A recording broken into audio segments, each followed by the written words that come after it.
Hey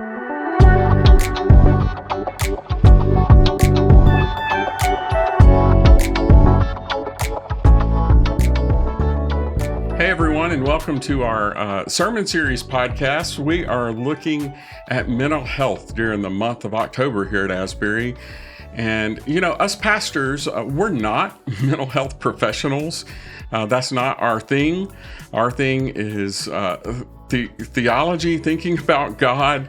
And so it seemed kind of weird to have a series on mental health without talking to some folks who work in that field day to day. So we have two great people with us to unpack these emotions that we're going to be looking at. They're from Indian Springs Counseling and Wellness. And we have Sarah Bowman, who is a stranger to Asbury.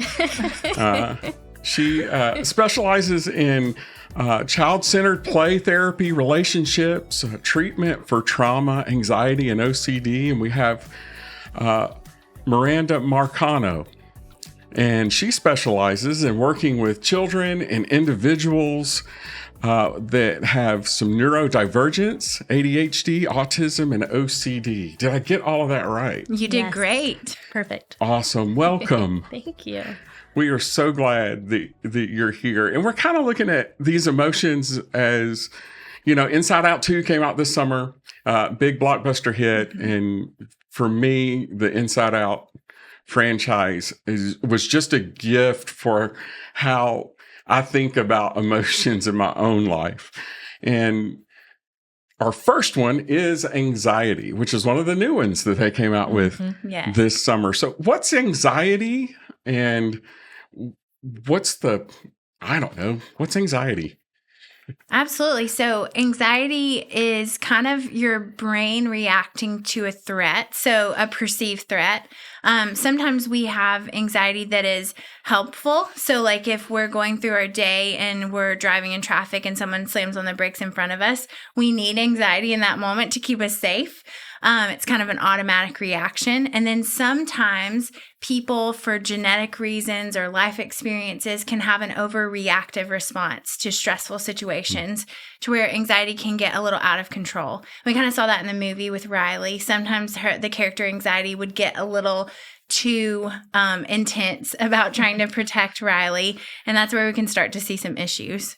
Yeah. Yeah, we like to talk about how the threat system in your brain, how the way humans have evolved, you know, the beginning of time, we needed that threat system to protect us from real danger, like an attacking tiger or weather, or I don't know what the threats were back then. And now our brains might, that alarm system might go off for things that are perceived threats but aren't real threats. And that alarm system, there's alarm bells in our brain go off for things that maybe it may not need to.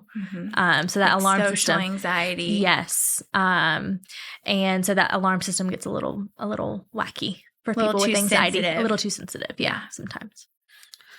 Some of the stuff that I've been reading lately and really post-pandemic is when I've become aware of this, is that anxiety is just really just growing in our culture. It's just thriving. Anxiety is having a good life right now.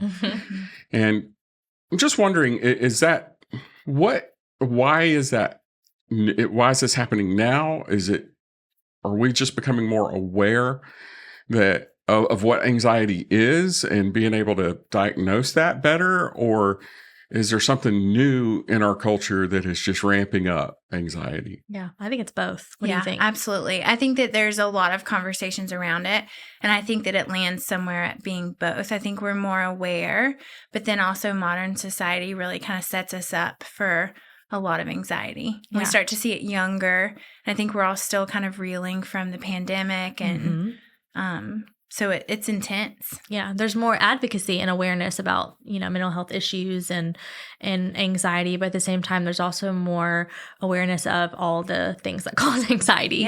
With, you know, increasing, you know, social media use and just how we're connected, which can be a good thing, can also have, you know, negative side effects. So we're more aware of what it is, but we're also more aware of all the scary things in the world that can lead us to feel anxious, I think. Absolutely. I think that in a world of so much information, sometimes we're just not designed to hold that much All of that, they didn't have the connectedness. Like you said, there's some benefits in being connected, but I think as a society, we're more connected digitally, but less connected in day-to-day life, which really adds to this imbalance of knowing a lot of tragedy all at once and not having that face-to-face connection with humans.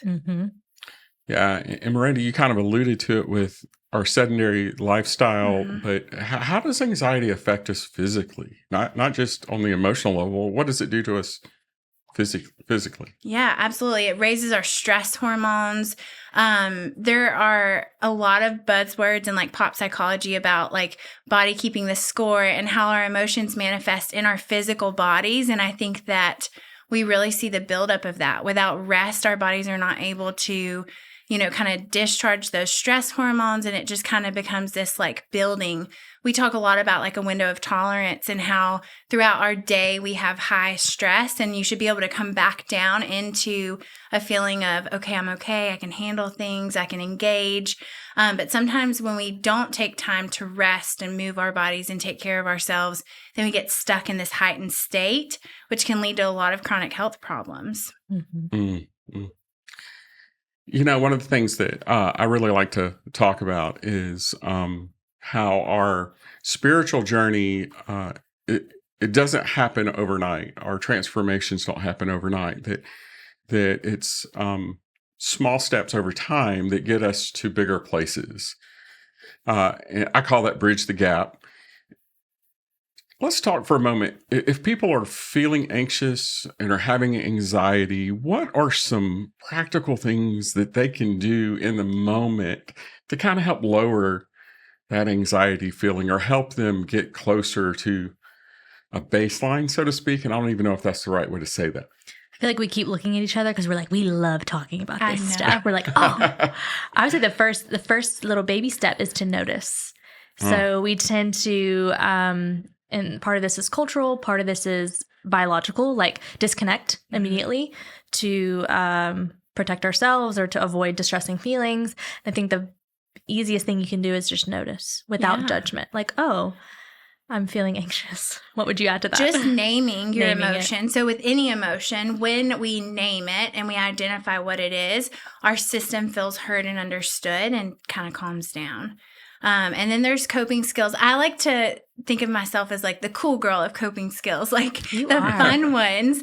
So I think just things that make you feel rested and recharged. So spending time with people that you love, listening to music that you enjoy, taking care of your body, making sure you're nourishing your body and feeding it, taking time to rest. Sometimes that has to do with us needing to kind of look at these perceived thoughts on rest and maybe thinking that it's a waste of time, because our bodies really need that ebb and flow. And I think like taking some time to look at, why am I so resistant to taking care of myself or slowing down? Like, what's going on there? Do I feel less than if I'm not being active?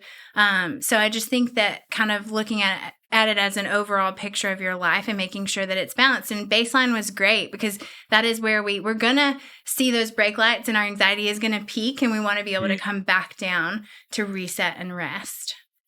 Yeah. And one of the things that I notice in myself when you talk about rest is sometimes rest, I'm going to be a little vulnerable. Sometimes that's when I'm afraid that those anxious thoughts will have time for me to really think about them.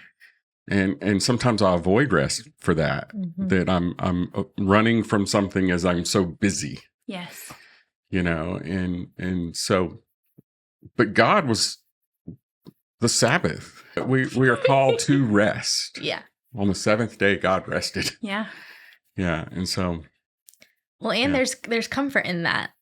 If you think about it, if you believe in God, that even like we're scared of resting because we're scared of being alone with our thoughts, because our thoughts are actually really scary. And then the thoughts cause feelings that are also very scary. And we're afraid to be alone with them. But even when you're alone, you're not alone. Because the God that, we believe in, that's in the Bible, is a God that's always with you, that's ever present, that's as close as your breath. So when you're breathing or doing breath prayers, like he is in you and around you and against your skin, and is present in those thoughts. And kind of, for me, when I'm anxious, like opening myself up in that moment of vulnerability and being alone, and inviting God into that, whatever that looks like, even if it's just me saying like, okay, God, I'm having a scary thought. Can you come be with me in this? And that's it. That's all I say. Yeah. And then nothing happens. But even just that posture of inviting God into it helps soothe my anxieties sometimes. And sometimes it doesn't. It's not fail proof, but. Yeah. Something that I think is really important, I think for people to hear, are there some tells, or are there some signs, when we might need to speak to a friend? I would put pastor in that category because we're not mental health professionals, as opposed to when we might need to get more professional help. I think that, and I tell people all the time, therapy is so healing, and it's healing because it's a relationship and you're sharing with a person. And I really think that that's how God designed us, is to heal in connection with other people. So I think that it doesn't always have to reach a fever pitch to where it's so out of control for you to reach out to a mental health professional. I think that a lot of times the best therapy is done preventatively. So you're building skills when you're not in crisis. So good. Yeah. Yeah. But I also think that when it's impacting your daily life, when you feel like you're kind of getting stuck up high or down low and you can't come back to baseline, and it's impacting sleep or your relationships, or you're losing it on your kids or your spouse. Like, I do think that that's a good time to start to kind of see that as a signal of how can I better support myself? And sometimes therapy is a good option, and sometimes that's not accessible for people. And there's other ways to find that connectedness. There's churches and community groups, and like you said, pastors. I think that you don't have to be a mental health expert to help someone who's struggling. Sure. Yeah. But we definitely want to destigmatize going to therapy, and you don't have to be, sick or pathologized to go and get help. Like, we have so many clients who are working preventatively just so that they do stay feeling good and able to come to baseline and really thrive. And I think that's really healthy and great. Yeah. It's not very cut and dry when's the right time. And I think a lot of people know, like, oh, I need help. Yeah. It's like this, for not everybody, for some people it's kind of intuitive. And a lot of us put that off for a while until fever pitch, like you said. And sometimes friends and family can see before we do. Oh, yeah. So I think that generally, sometimes that's hard to accept because you feel like it's a criticism, but sometimes they can see our struggle. My husband can kind of see when I'm doing too much. And in the same way. And I think that that's another part of the connectedness that's important, is listening to the people that love you. Do they see you being more stressed and kind of getting stuck? Yeah, that's so good. I know Tracy, my wife, just by how I say hello, she can pick up on if I'm stressed, if I'm happy, and I'm like, what's wrong? Nothing, really, for sure. But she can tell. Yeah. Yeah. Well, I think that one of the things that you said was preventative, and I love that. And tell me if this is a wrong statement. If you think you might need to go someone, you do need to go see someone. Because if you're thinking about it, you want to prevent it getting worse. Does that make it? I don't know if that's right or not. I think so. I think you don't really want to wait until you're in total crisis. It's never a bad time. Oh, that's a good way to say that. You're not going to come in and us be like, oh my gosh, you waited too long. Or you don't need to be yes, here. You're you fine. Should leave. Yeah, we would never say that. Yeah. And I think Good therapy. Yes. You're done here. Often people think that it's going to be a place that you go and we tell you what is wrong with you. And so often it's the opposite. It's a true relationship. Oh, yeah. We're usually telling people that they're doing a great job and trying to work on them increasing their compassion for themselves. So I think typically the hardest part is getting started. There's a lot of hurdles, but once you get there, it's a big sigh of relief. I know I really count down to my own therapy sessions. So it can be a big just asset getting through day-to-day life. Yeah, the North Alabama Conference of the United Methodist Church gives us a great gift. We get 8 free a year through our insurance program. And it has been just it's amazing how some of the smallest of epiphanies or things that I've learned about myself through that time has made such a huge difference in other areas too. And it's been really beneficial. So thank you guys for what you do. Absolutely. We love it. Yeah. We do. Yeah. And we look forward to hearing your thoughts on some of the other emotions. Can't wait. Yeah.